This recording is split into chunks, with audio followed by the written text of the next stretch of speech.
Hello there, and welcome to Fundio. And today I'm going to be talking about the multiverse, and what exactly the multiverse is, and not just that, but also what a universe is. So, before we begin, I want to go ahead and talk about the universe, and what exactly is the universe? We live within it, right? So, in a universe, we have a planet, right? So that's going to be our planet. But let's say this is actually the sun.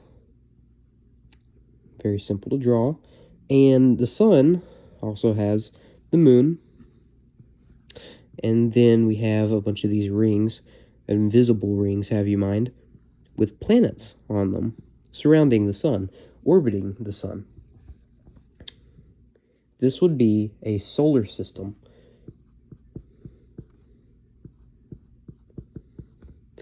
Which is within the universe. Now, bigger than a solar system, we have something called a galaxy, which I wouldn't really know exactly how to draw a galaxy. I'm not the best artist, but I know somewhat of what it looks like, considering we live in the Milky Way galaxy. And bigger than the galaxy, we would have the universe, which would be basically just a bunch of things. Now, don't get confused by this, but I'm going to put infinity signs around it, because the universe is not just what exists, but it's also everything outside of everything that does exist, like that vast emptiness of space that has no matter, no atoms, nothing, no components. It's just empty. That still is part of the universe. So we have our universe here. We have the galaxy, and then we have the solar system. And then I guess I'll put planet here, even though we don't really need to. Just to give you kind of an idea. So we have a planet, and a planet is a part of the solar system. It's within a solar system. Now, not really all planets have a solar system, but I guess in a way they do all orbit, because a solar system is a part of the galaxy. A galaxy, or our galaxy, has a black hole in the middle of it that is practically safe, but all of the planets, all of the solar systems, and everything just kind of rotate around that black hole, which kind of gives it, the galaxy, or its shape. And then we have the universe. The universe is filled with a bunch of galaxies.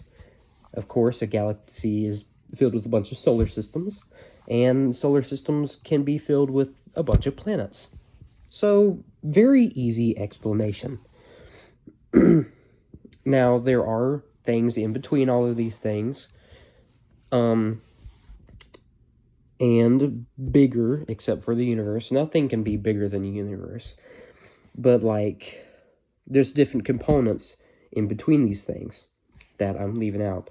But I just wanted to label these 4 things, so you get kind of a rough idea of what exactly the universe is. So, with that being said, let me erase all this. We have the universe. Now, I guess how I can explain it is that the universe is filled with galaxies, which has solar systems in them, and planets, and there's even planets probably outside of those galaxies. I'm not too sure about that. I'm going to have to do some more research, but I wanted to go ahead and get this video out while I still could. But the universe has everything that's been created and everything that hasn't been created outside of it. Because everything in the universe is made up of atoms and matter, which actually the atoms are basically the matter in a sense.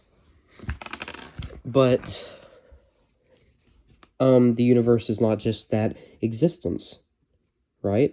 because outside of that space, we have nothing. There's not really a pressurized barrier or some sort of junky matter, excess atom barrier around it. It's just kind of the absence of nothing, because all of that stuff that has existed hasn't flown out here yet, and really there's nothing created out here. That's assuming, of course, but I'm about to get to that with the whole multiverse thing. So let's say this is a universe, and we'll write S meaning something, so everything that is real right there, and we'll label N around it for nothing, for everything outside that something that doesn't exist. But don't get confused, because all of this is still part of the universe, and even that nothing outside of it is also part of the universe, and it just keeps going for infinity, basically. And in another video, I explained how nothing is one of the three infinities, and that it's infinite in itself. So we're basically on an infinite grid, because it takes nothing to make nothing. Kind of like a little paradox, but not exactly. Not a paradox at all. It just simply takes nothing to make nothing, because nothing is made out of nothing. It takes no somethings to make that absence of something. So therefore, it's basically infinite, and we're on an infinite grid. So if we take our universe right here and put our nothing around it, which, again, this is all a universe, we'll have a second universe and a third universe, and just for giggles, we'll put a fourth one, just to give them all each other friends, I guess you would say. Now, when you look at this, you probably notice something. Why, if nothing is infinite, how could there be different universes, right? What would they be separated? Or how would they be separated? How would that work? And that's the exact question I'm even asking. Because if you look at this, if there is no actual barrier, all of this nothing is connected to each other, which means that these aren't separate universes. This is all just one universe. And no matter if there is one over here, and there are different shapes and sizes, this would still be a part of the universe. But when we talk about a multiverse, there's different ways to approach it. So in that sense, there is no such thing as a multiverse. But let's separate them all. Let's say there is a barrier. How would we find a barrier, and what would that barrier be, really? So, for it to be multiple universes, they would all basically have to exist at the same time, which I've kind of came up with a little chart of two versions of alternate universes. Ones that are time-based, meaning that when one exists, the other is not existing, but when one stops existing, the other one could be existing. And then, on the other part of the chart, it shows all of them existing at the same time. Which I'll get into that chart for another day, but as of right now, we'll just talk about what could be the possible barriers of these multiple universes. So this right here is a multiverse, right? These are multiple universes, which means multiverse. Very simple. And see, if there was no actual barrier, they would only be separated by nothing. And if that nothing is what separates them, then they're not separated at all. They're just all one universe, like I just said. But let's say they do have a barrier. What would that barrier be? We have three possibilities here. We have pressure, time,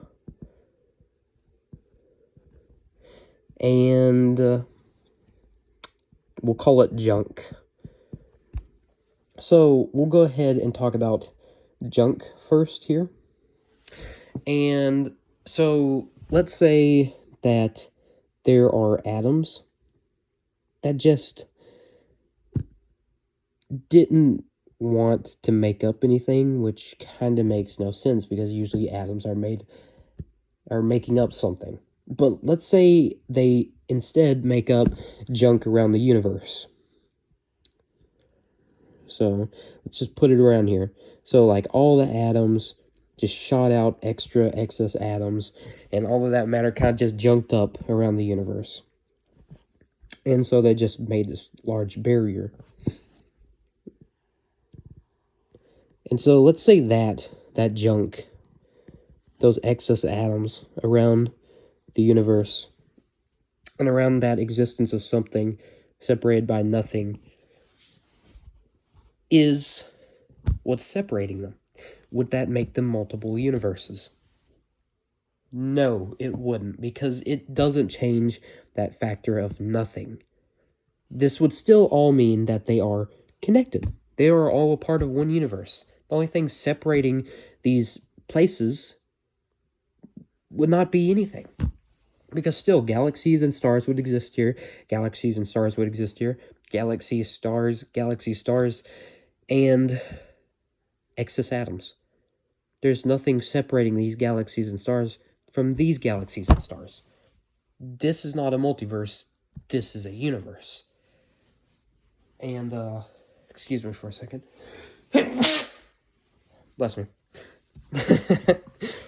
But still, this excess junk of atoms does not make a universe a universe. A universe is everything in all. Everything in all. So, this something is a universe, this nothing is a universe, and the nothing over here is also a part of this universe, just like this universe is a part of this universe. They're all just one large universe. So I'm going to knock junk out of that. And we'll go ahead and go to pressure, which is a very interesting one. So let me redraw this table real quick, but in a slightly different way. So let's say this is a universe, this is a universe, this as well, and also this, right? And so we're going to put our nothing around it.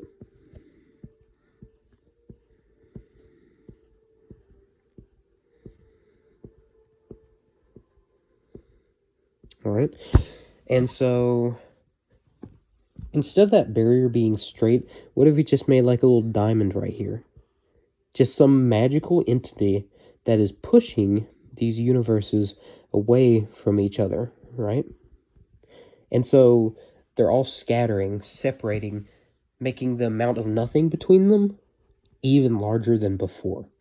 And it's constantly doing that. Just some magical force. That would be the pressure.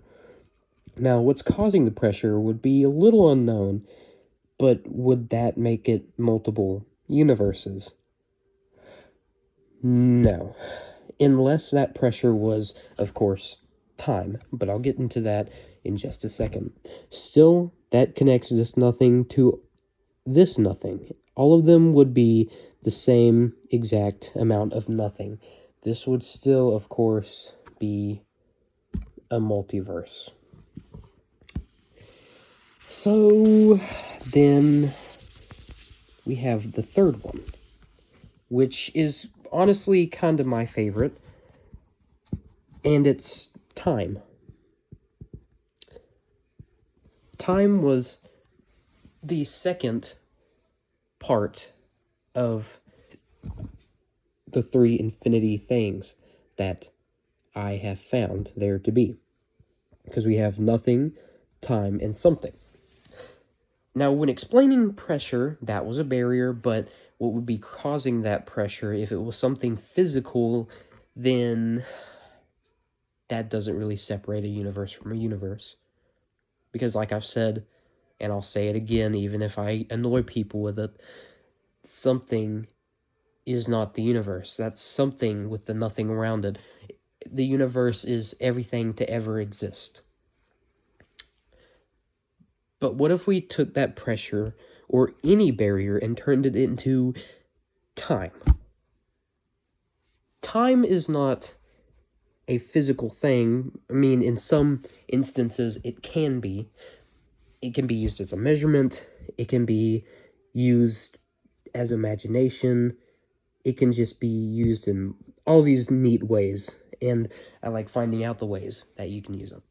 But in this instance, let's separate things using time. So again, we will draw our universe, but instead I'll just draw 3 to kind of save some time. Not really in a rush anyways, so it wouldn't matter if I drew 4. Let's say that time is separating these things. You know what? That's annoying. Let's just draw a 4th one. Okay. Well, that's a W, but you know what? We'll take it. Let's say time separating this. So they're on different layers of time and existence. That time would theoretically make it a multiverse. Because they'd be existing at different times, timelines, seconds, on a different plane of existence, basically. But I don't think that's how it works. Because you see, if you go over here, why would time have like a crack in it at some random point? Why would everything be the same except for that one crack? Or why would it have multiple cracks, actually? And why would it have an infinite amount of cracks, actually? It would make no sense. Like, I was talking about this thing on the theory of relativity or whatever, and the fact it's called theory. I wanted to talk about it because I wanted to see if there was a way to disprove it. I'm not sure if there is a way, but I wanted to note that there's 2 versions of time, which I named myself, even though there might be other names. I have one, and it's called optical time and universal time. Optical time is a makeshift and shapeshift version of time where you can convert things, like 1 second somewhere can also be 3 seconds somewhere, right? Easy peasy. It has ratios like 1 to 3 or 5 to 4 or just 5 to 5 where it's equally matched. But optical time is more of an illusion. It's more of a measurement. While as universal time is how really old something is.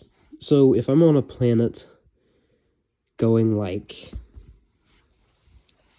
50 miles per hour, which is not exactly a good thing, but we're using examples here. And on another planet, we'll call that planet B, I'm going 85 miles per hour. Now, the seconds and times of day, of course, would be different, which would be optical time. But realistically, on both planet A and B, I would still be 1 second older than I was a second ago, and the person on planet B would be 1 second as old as I am, and 1 second older than they were before. And it would be like that throughout the whole entire universe. So the universal time would be just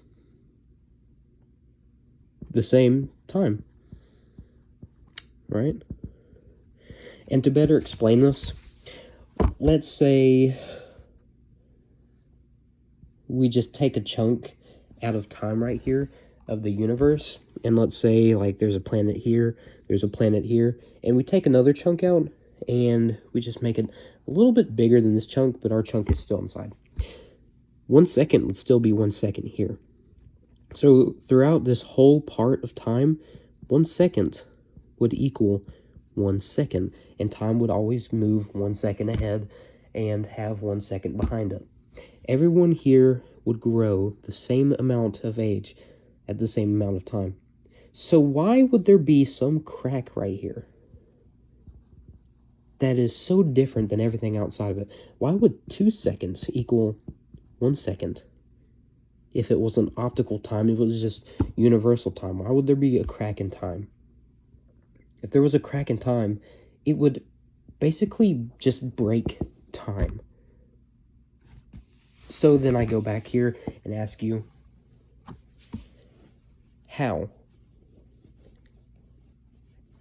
How would they be separated by time? They couldn't be. Why would this be 1 second of time, and this would be 2 seconds per second instead of here, and this would be 3 seconds instead of 1 second? It would all be separated by optical time, but optical time is a part of universal time. Because, like I just said, if you have planet A, you have planet B, we're 56 light years away from each other. This planet is going 35 miles per hour. This one's going 1,000 miles per hour. Of course, 1 second wouldn't be like a second on this planet because it would be converted, you know? Like there would be a ratio. Like let's say a day is 1 hour up here on planet A, and planet B, it's 50 hours before a full day, right? Like it would be a 1 to 50 hourly ratio. But that would not change the age at which people are growing. I would still grow 1 second older on this planet, and I would also be the same 1 second age as I was on this planet. The only things separating these planets are optical time and distance. This big fat D distance right here. Because, of course, if I travel 56 light years to get to planet B, I'd be 56 light years older than I was when I was here, but 56 light years older when I arrived here. And as I would be 56 light years older, planet B would be 56 light years older than it was before I started heading there. So that's how it works. And so I ask you, how would they be separated by time?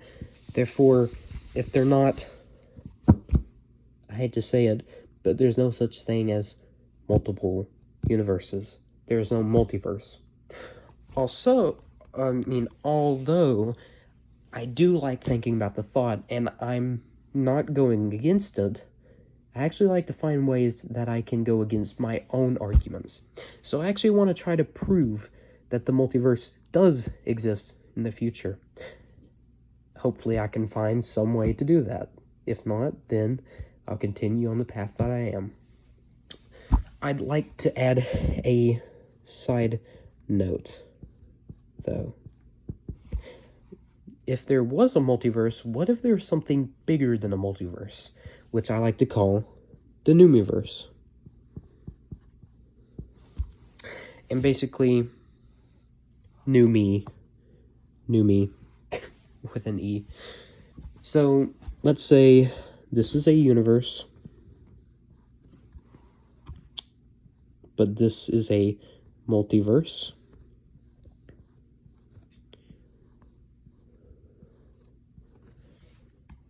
But what if there is multiple multiverses,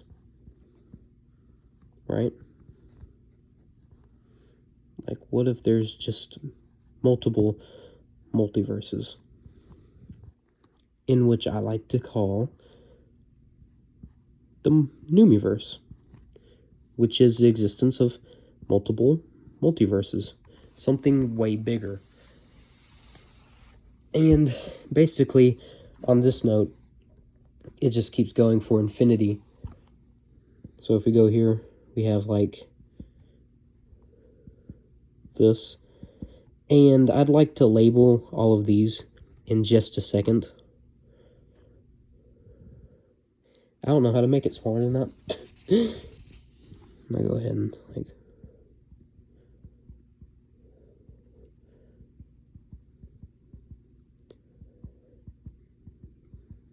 bear with me here.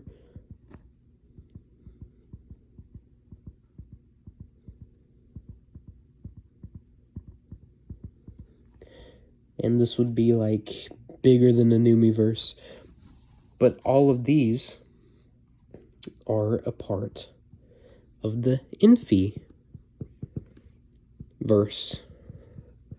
which is an infinite amount of different variations of the universe.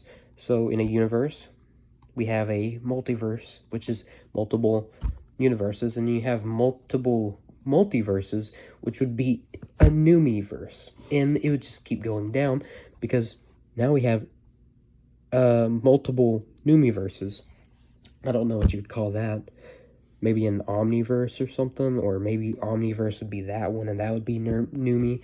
I don't know. But I put all of these under the Infiverse. So, I guess, having that in mind, that will be the end of this video. And I'd like to thank all of my subscribers so far, even though it's not a lot. Thank you so much for watching, and sometimes occasionally commenting on my video, or whatever you do. Just thank you so much, because I try, and hopefully I get to try just a bit more in the next few months. I already have 3 to 4 videos out already, and I'm so happy to be making the videos that I finally want to make, because starting out, I made like Minecraft videos and random uploads of things I'd capture on my camera while I may be taking a field trip, or who knows what, really. And to finally sit here and make videos over 10 minutes explaining things that I've come up with and things I've been researching and kind of keeping in my head to myself, I'm so happy to be doing this. And hopefully I get to see more people subscribing. I don't even care about the subscribers. I just like that people get to sit here and watch my videos, and that I'm actually up in the world and a part of a community that I honestly love. Thank you so much for watching. And this is Typhondio, and that will be all.